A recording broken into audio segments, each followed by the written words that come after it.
There is something strange called reason. Humans sometimes use it despite their natural inclination to desire. After all, desires look best as emotions and in the present tense. Reasons require work. Millennia ago, in another world, man attempted to organize a system of this work of reason. It was called Scientology. No, that's not what it was called. It was called philosophy. Here's the question. What if Ayn Rand's thesis was correct? That it is the responsibility of the philosopher to facilitate a thinking world, and that the intellectual class, if that's what they're to be called, lost their way? What if this is the problem? For various reasons, we've forgotten what philosophy is, or we never knew. If we survey the possible explanations for a kind of unified theory, what are we doing? When we do philosophy, that's the question. When we survey this, something remarkable happens. We do philosophy. To uncover philosophy, we become surgeons doing operations in medicine, on medicine itself. But perhaps this obvious question is the hidden answer all along. Let's try to find out by offering possible explanations to what doing philosophy is. And I suggest 5 answers: clarity, truth, training, ego, and iconoclasm. Let's take a look. Clarity is what philosophers do when they answer the question, what does it really mean to say blank?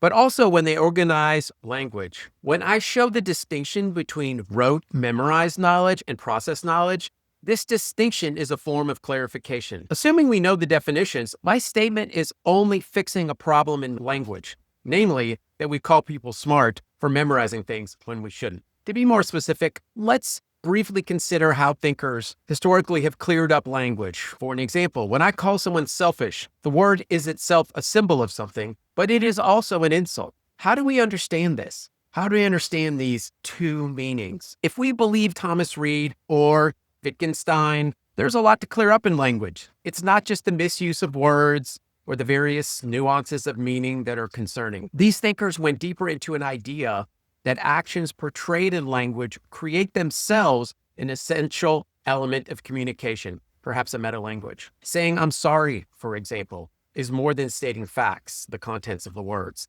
It is also performing an act. Another sentence, "I promise to be there," makes a commitment to do something. It is words, but is also something in the future that forms a commitment. And finally, Thomas Reid's distinction to clarify a difference between natural and artificial language. Natural language for Reid is things like gestures and facial expressions, and they have inherent meaning. And he contrasts this with artificial language, which is just the words, which is established through convention and agreement. Is the business of philosophy just a teaching tool to train people to think? We practice with difficult questions in philosophy in order to habituate to doubt and criticality by laboring through problems like those, for example, in Russell's book, Problems in Philosophy. It's not the outcome of, say, the difficulties of understanding the subjective nature of perception, but the benefits of the exercise as a training module. Russell makes the case that by becoming more familiar with a thing, for instance, the subjective nature of perception in a world that assumes objectivity. Not everyone really likes that one, by the way. Habituating to the complexity of Russell's relativity, the secondary qualities appearing to us uniquely, trains us to doubt and question and therefore think. I get chastised daily for prioritizing what is right over things like being empathetic. I may be right that someone should put down the crack pipe, but should my focus be less on judgment and more on empathizing? So what is right? Is philosophy just an exploration of this right? And not just necessarily in ethics, but just what is true? What is absolutely true? What we might call certainty. If in fact we can't believe in nothing, because that would be, of course, a belief in something, then we have cleared up language enough to reveal meaning. And that meaning might suggest it's important just to be right. And does philosophy done correctly even reveal this answer? So for example, existentialism is a branch of philosophy that is a perspective that, among other things, asks of you to accept hard truths. Also, Kant's deontological ethics suggests that pure reason reveals a golden moral rule, an absolute that if you accept it, cannot be broken.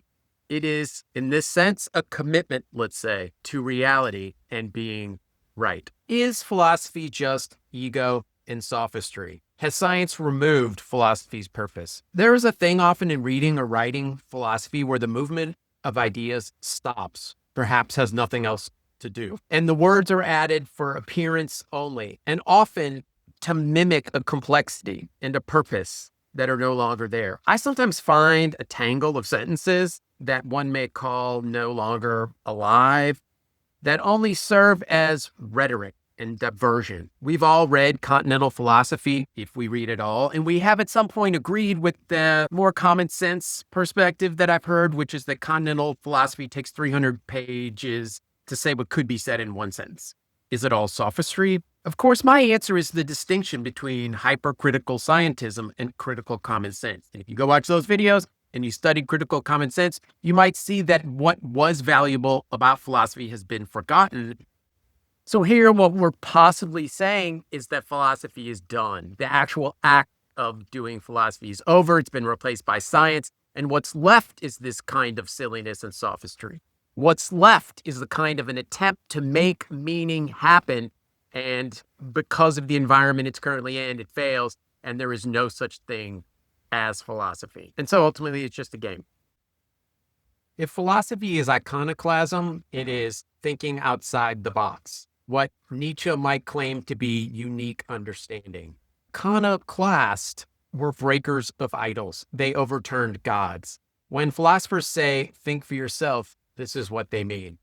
This is a simple version of what turns out to be a claim to uniqueness. It suggests that one throws off conventional knowledge and picks through the debris for substance. And when I launch into my sophistry, my explanation for what process knowledge really is, when you look at a deeper understanding of process knowledge, it really is this exploration for what this unique perspective means in philosophy. And the process of doing that would be called iconoclasm. So is that philosophy? Is that a major part of philosophy? That's hopefully another option. That does wrap up what turned out to be 5 possible solutions to the problem of what we're doing when we do philosophy. And I think all of them together help explain the entire picture.